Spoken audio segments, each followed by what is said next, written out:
It's January 16th, 2015, and this is your Fortean Slip Science News from ScienceRecorder.com.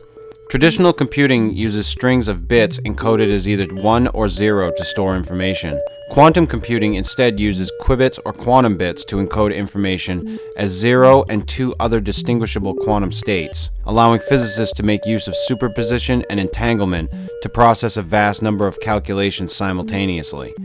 According to Time magazine, this vast increase in power could revolutionize fields as disparate as medicine, space exploration, and artificial intelligence. In this context, a recent paper published by a team of researchers at Princeton University is an important step forward towards realizing the dream of producing quantum machines. According to the university's press release, the researchers built a rice grain-sized laser powered by single electrons tunneling through artificial atoms known as quantum dots, pieces of semiconductor material that can behave like atoms. This microwave laser, also called a maser, is an important demonstration of the fundamental interactions between light and moving electrons.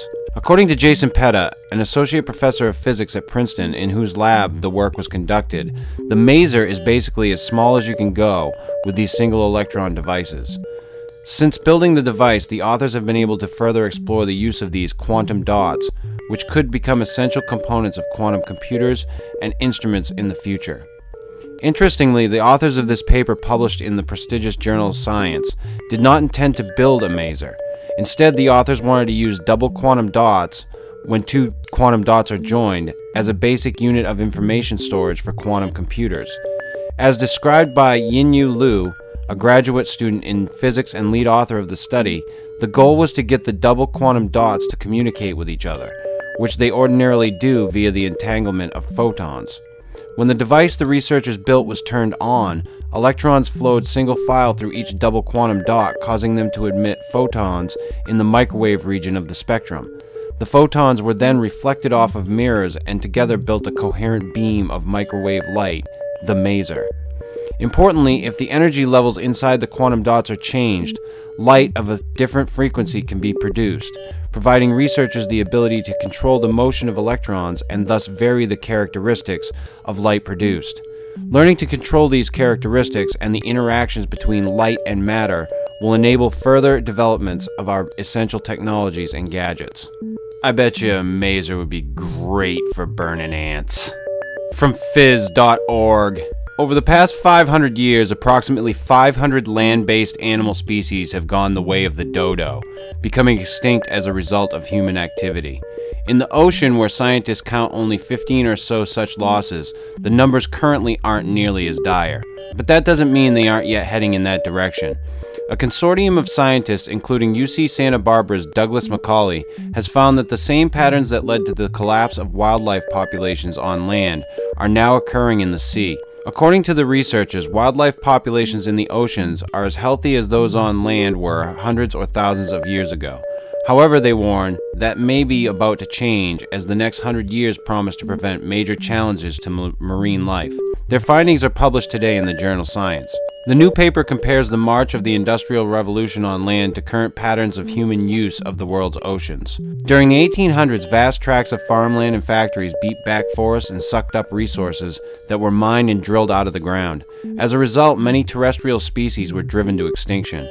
In the ocean, however, fishing continued to rely on sailing ships clustered in small slivers of near-shore water. A lot has changed in the last 200 years, said lead author Macaulay, a professor in UCSB's Department of Ecology, Evolution, and Marine Biology. Our tackle box is industrialized, co-author Steve Palumbi of Stanford University lists several emerging threats to the oceans. There are factory farms in the sea and cattle ranch-style feedlots for tuna, he noted. Shrimp farms are eating up mangroves with an appetite akin to that of terrestrial farming, which consume native prairies and forest. Stakes for seafloor mining claims are being pursued with gold rush-like fervor, and 300-ton ocean mining machines and 700-foot fishing boats are now rolling off the assembly line to do this work. According to the authors, increasing industrial use of the oceans and the globalization of ocean exploitation threaten to damage the health of marine wildlife populations, making the situation in the ocean as grim as that on land. As Macaulay pointed out, we now fish with helicopters, satellite-guided super trawlers, and long lines that can stretch from New York to Philadelphia. All signs indicate that we may be initiating a marine industrial revolution, he said. We are setting ourselves up in the oceans to replay the process of wildlife Armageddon that we engineered on land. One solution the paper highlighted involves setting aside more and larger areas of the ocean that are safe from industrial development and fishing. However, co-author Robert Warner, an EEMB research professor at UCSB, cautioned that reserves alone are not enough.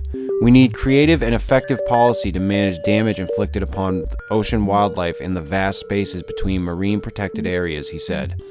Among the most serious threats to ocean wildlife is climate change, which according to scientists is degrading marine wildlife habitats and has a greater impact on these animals than it does on terrestrial fauna. Anyone that has ever kept a fish tank knows that if you crank up your aquarium heater and dump acid into the water, your fish are in trouble, said co-author Malin Pinsky, an ecologist at Rutgers University.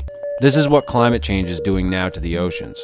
Still, as the researchers emphasize, the relative health of the oceans presents an opportunity for saving them. Because there have been so many fewer extinctions in the oceans, we still have the raw ingredients needed for recovery, said Macaulay. There is hope for marine species that simply do not exist for the hundreds of terrestrial wildlife species that have already crossed the extinction threshold.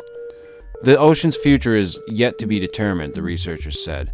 We can blunder forward and make the same mistakes in the sea that we made on land, or we can collectively chart a different and better future for our oceans, Warner concluded. From CNET.com. Billionaire and entrepreneur Elon Musk is getting more hands-on with the Hyperloop.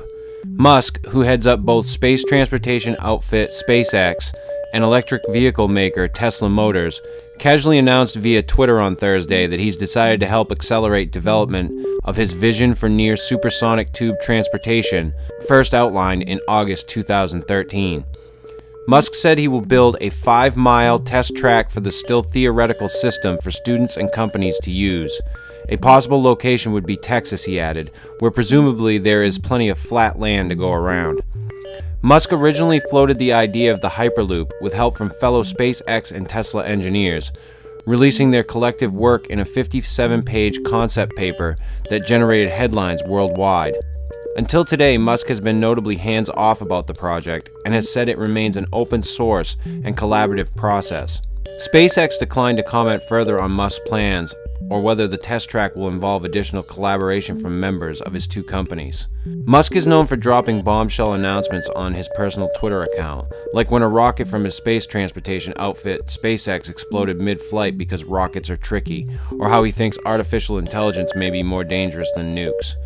Though Musk speaks of the Hyperloop with similar nonchalance, the idea could revolutionize land transportation.